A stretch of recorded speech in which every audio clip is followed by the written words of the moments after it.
क्या आप जानते हैं हिंदी साहित्य के इतिहास लेखन की परंपरा में सबसे पहला नाम किसका आता है?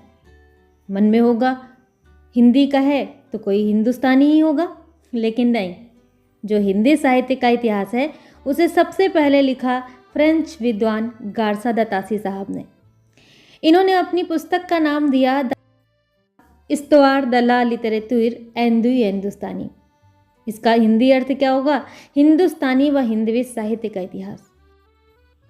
इस पुस्तक के 2 संस्करण निकले। पहले संस्करण के 2 भाग थे। 1839 में प्रथम भाग आया और 1847 में द्वितीय भाग आया।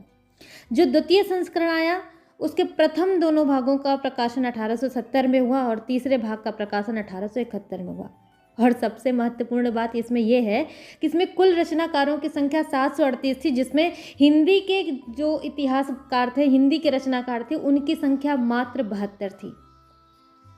और यह जो है वर्णानुक्रम पद्धति में रचित अंग्रेजी वर्णमाला के वर्णों का आधार बनाकर लिखा गया हिंदी साहित्य का पहला इतिहास ग्रंथ है।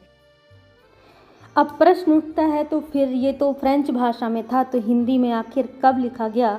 तो हिंदी में हिंदी साहित्य का इतिहास सबसे पहली बार जो लिखा गया वो लिखा गया शिव सिंह सेंगर के द्वारा, शिव सिंह सरोज को, और इसका समय जो था वो था 1883 ईस्वी। इस शिव सिंह सरोज का जो प्रकाशन होता है वो नवल किशोर प्रेस लखनऊ से होता है। इसमें शिव सिंह सेंगर जी ने कुल रचनाकारों की संख्या 1003 रखी, जिसमें से हिंदी के जो रचनाकार हुए वो 769 यानी 769 थे।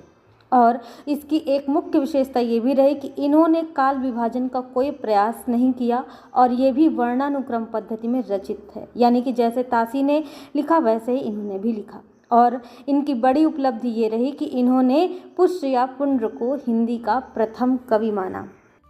अब इसके बाद जो अगली रचना आती है इतिहास ग्रंथ में वो है फिर से एक पाश्चात्य विद्वान लेकर के आते हैं अपनी पुस्तक the modern vernacular literature of Hindustan. और ये इसको लिखा किसने? तो जॉर्ज अब्राहम गियर्सन ने लिखा। और इसको जो है अंग्रेजी भाषा में लिखा, इन्होंने अंग्रेजी भाषा में लिखा। और ये सबसे पहली बार 1888 ईस्वी में the Royal Asiatic Society of Bengal की पत्रिका के रूप में प्रकाशित हुआ। और इसमें कुल अध्याय जो रखे उन्होंने 12 अध्याय रखे।